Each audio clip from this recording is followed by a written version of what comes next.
सब कुछ ठीक हो जाएगा, परेशान मत हो। अजलान और मैं आज रात निकाह कर रहे हैं।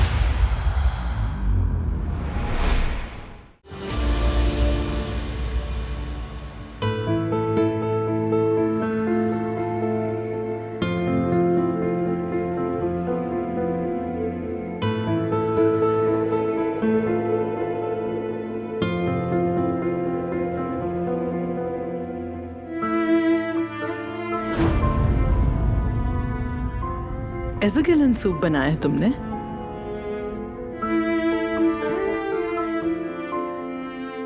जब तुम छोटी थी तो मैं तुम्हारे लिए भी बिल्कुल ऐसा ही सूप बनाती थी, खास तौर पे जब तुम बीमार होती थी। बहुत पसंद था तुम्हें ये। और पता है हमेशा पीते हुए क्या कहती थी? कहती थी कि मैं ये सूप पीकर दुल्हन बनने वाली हूँ। वाकई में? हाँ। तो शायद इसीलिए ये आज तक मेरा पसंदीदा सूप है।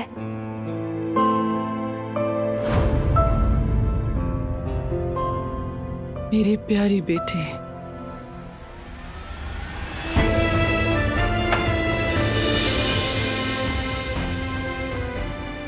बारान, तबीयत कैसी है अब आपकी? ठीक हूँ। अच्छा है, शायद इतनी मेहमान नवाजी काफी है। हमारे लड़के आपको घर छोड़ देंगे।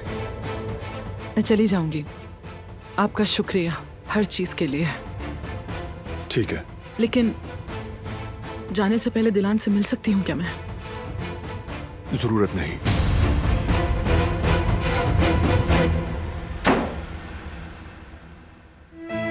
जैसे तुम्हारी मर्जी।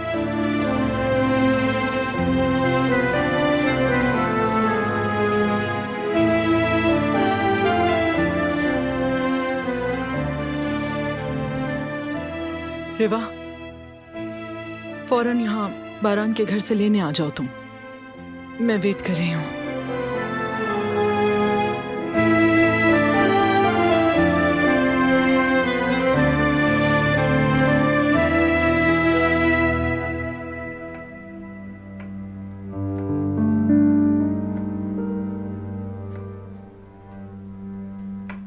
हिम्मत करो गुल, अब सच बता देना चाहिए। हौसला करना होगा।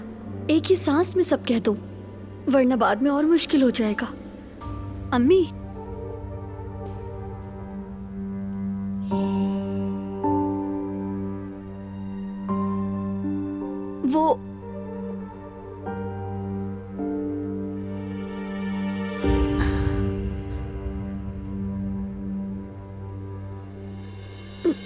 जरा वहां से मुझे एक बैंगन दे दे।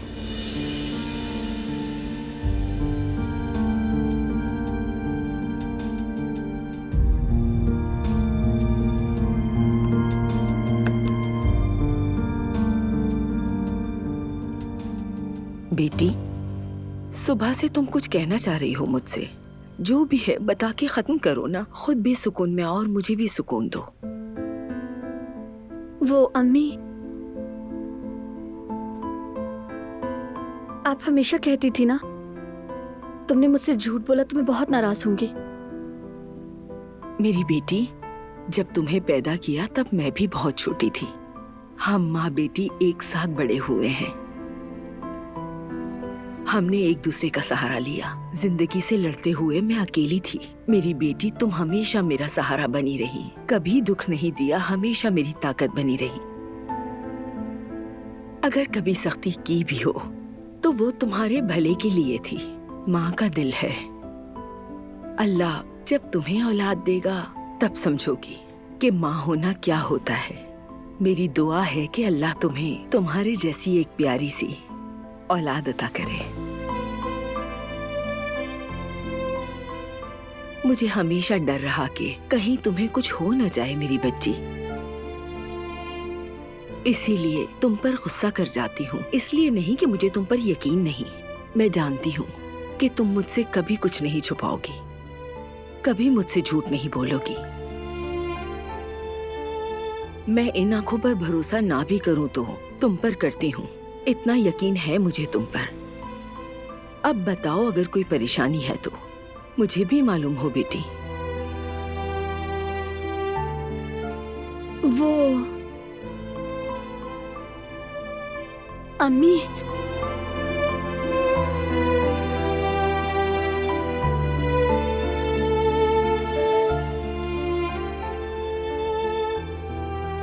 नहीं नहीं, कुछ नहीं अम्मी। आप रुके, मैं आलू लेकर आती हूँ।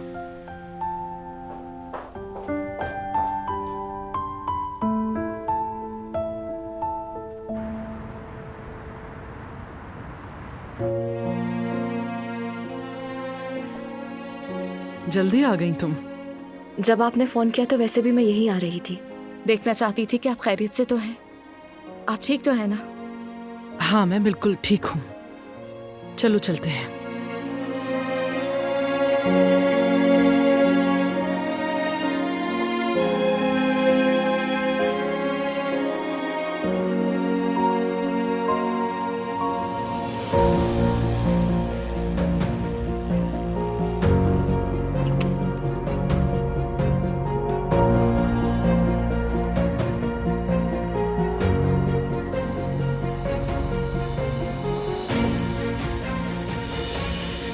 ये अचानक क्यों, इतनी जल्दी में क्यों चली गई?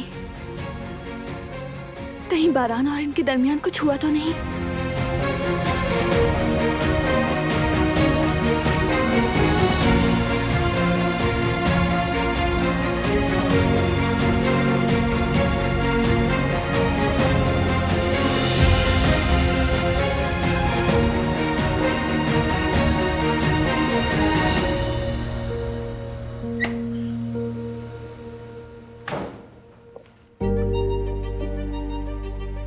सबिया साहिबा जा चुकी हैं।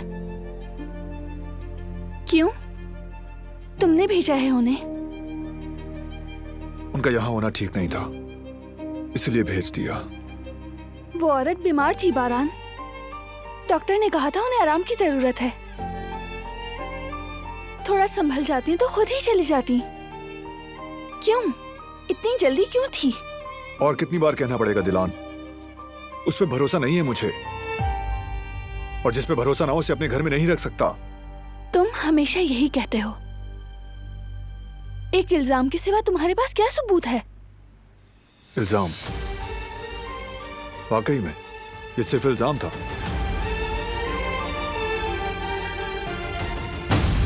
लो देखो, देखो इसे। क्या है ये? किसका पासपोर्ट है? इसरा यल्माज का, तुम्हारी अम्मी का पासपोर्ट, जो सबिहा के घर से मिला है। ये देखो।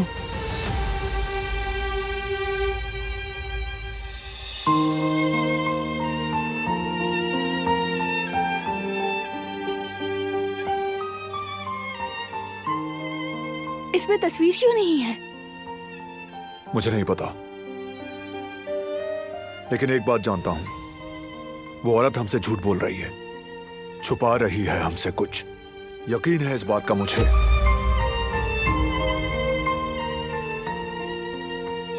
मेरा मकसद तुम्हें तकलीफ देना हरगिज नहीं है, लेकिन मैं उस औरत की नीयत जानना चाहता हूं, इसलिए दोबारा तुम दोनों को साथ ना देखूं। समझ गई ना तुम? समझो कि सबिहा का चैप्टर तुम्हारे लिए हमेशा के लिए बंद हो गया। लेकिन वो क्या?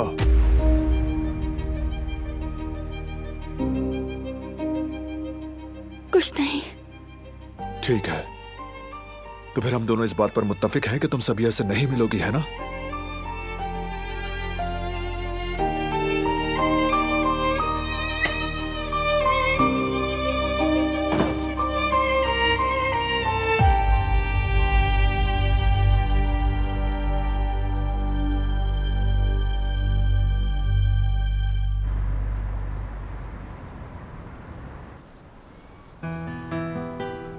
हरकतें देखो जरा, मेरा पर्स ही लेकर उड़ गया। हाँ हीरो बनता है मेरे सामने, लेकिन उसका बार बार सामने आ जाना मशकूक लगता है मुझे, आवारा लगता है। शुक्र है मेरी जान छूट गई उससे। अल्लाह करे दोबारा मेरे सामने ना आए बस। हद है यार, बहुत ही अजीब है और बेवकूफ भी। जो मदद करे उसी को सुनाए। अरे यार, भाड़ में गई ऐसी मदद। आइंदा नहीं करूंगा मदद। अच्छा खासा जाते जाते पता नहीं क्या हो गया, मदद करने के लिए पहुंच गया। खैर छोड़ो।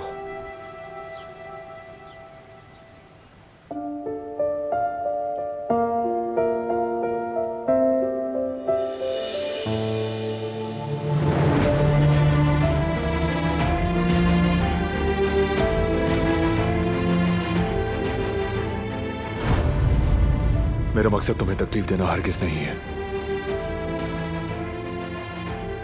लेकिन मैं उस औरत की नीयत जानना चाहता हूं। और तुम्हारी जिंदगी एक बार फिर बर्बाद हो जाए, इसलिए कभी भी किसी को ना पता चले कि तुम मेरी बेटी हो, चाहे कुछ भी हो जाए। मुझे खामोश रहना होगा, खास तौर पर बारान के आगे। बारान को दूर रखना होगा, उसे सबीहा साहिबा से दूर रखना होगा। अगर ये सब बातें सामने आ गई तो न जाने बारान का क्या रद्द अमल होगा।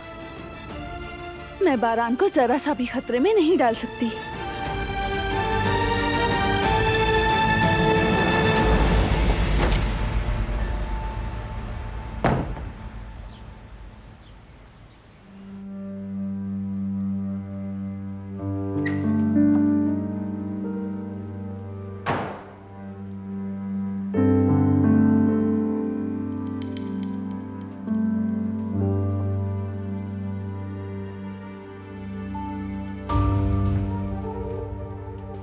बारान,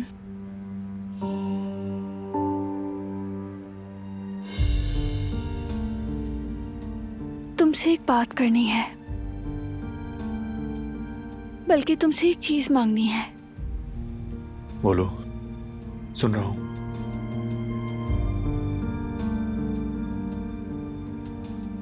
जब अम्मी की मरने का पता चला तो मेरे लिए बहुत मुश्किल था। तुमने खुद भी देखा ही होगा, मगर मैंने कबूल किया। तुम भी कबूल कर लो, छोड़ दो अब इस मामले को। सबीहा को भी, इसरा इल्मास को भी।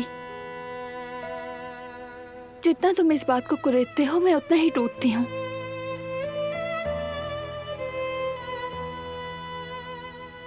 समझता हूं मैं,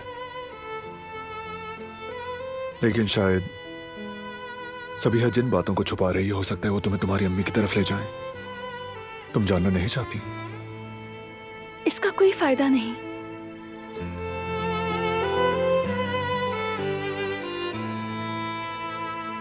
यहाँ कुछ जल रहा है।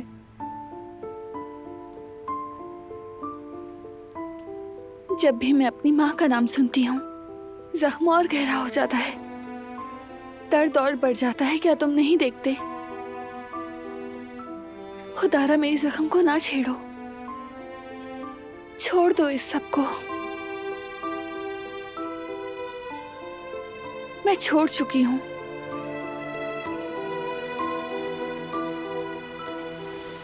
इसलिए छोड़ा कि ठीक हो सकूं। लेकिन तुम यही करते रहे तो मैं नहीं संभल पाऊंगी बारान। मेरे दिल का जख्म भरने के लिए मुझे अम्मी की याद से अपने मुंह को मोड़ना होगा। जिंदगी में आगे बढ़ना होगा मुझे। रिक्वेस्ट करती हूँ सबीहा साहिबा, इसरा इल्मास की बात को हमेशा के लिए खत्म करो और मुझे भी खत्म करने दो। पासपोर्ट, शायद उसका कोई खास मतलब ना हो। सबीहा ने कहा था वो बाहर काम करती थी, शायद वो उसी वक्त का हो।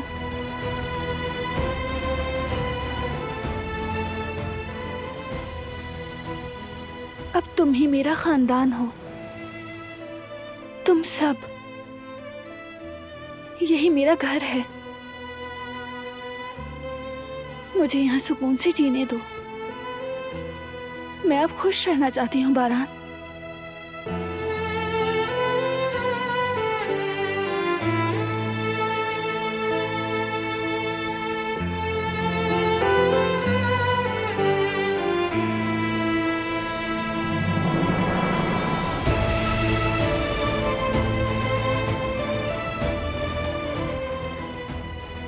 ठीक कहा।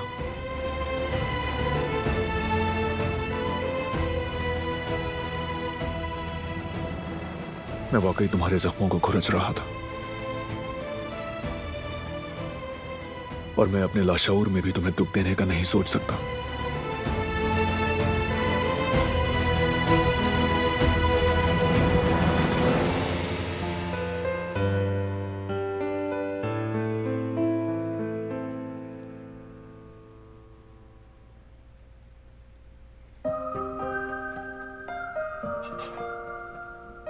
कहिए फराज साहब, कोई काम था आपको? दरअसल मैं इसलिए आया था, मेरे सर में ना बहुत शदीद किस्म का दर्द हो रहा था, ऐसा लग रहा था कि फट जाएगा। बेटी, फराज साहब को कोई सरदर्द की दवा दे दो।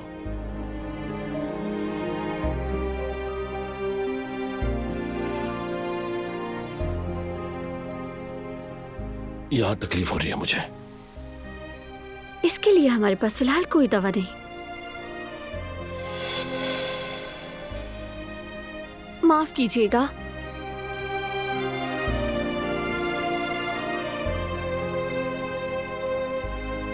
लीजिए फराज साहब, शफा मिलेगी इंशाल्लाह। एक काम और करो, एक कप चाय दे दो मुझे। मैं बाहर पूल के पास बैठा हूं। अभी लेकर आती हूँ फराज साहब।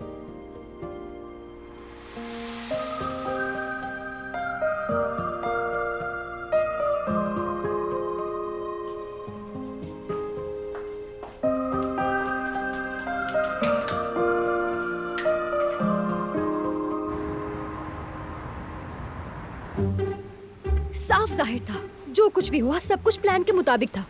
एक आदमी आता है, मेरा बैग छीनकर भाग जाता है और उसके बाद वही आदमी जो सुपरमैन बनता है मेरे सामने आ गया।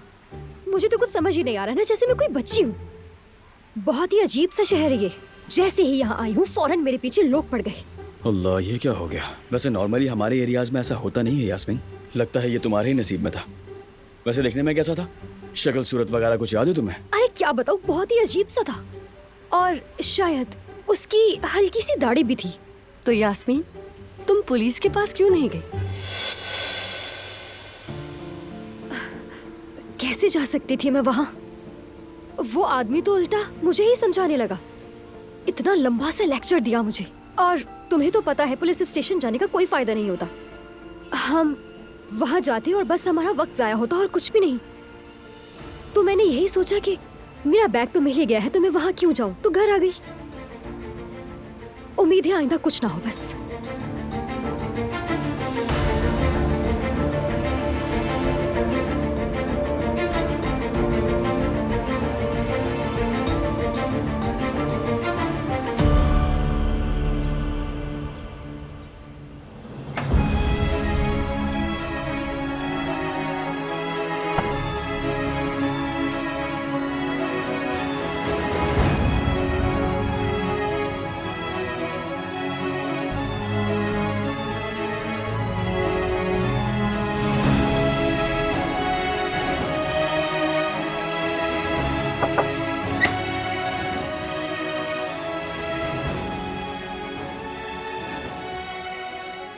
तुम अगर मसरूफ हो तो मैं बाद में आ जाऊं बेटे।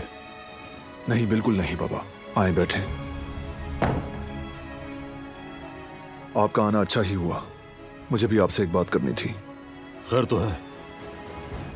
बैठे बाबा।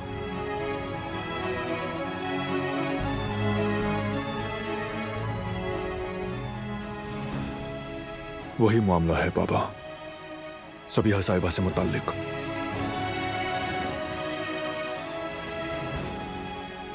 हो सकता है उसने हमसे झूठ कहा हो कि दिलान की मां मर चुकी है,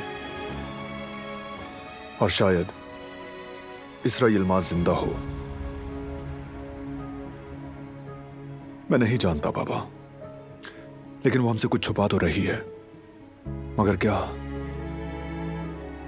दिलान को दुख ना हो इसीलिए उससे कहा कि अब इन्वेस्टिगेशन नहीं करूंगा। हाँ, दिलान को यही मालूम होना चाहिए, लेकिन मैं इस मामले को नहीं छोड़ सकता।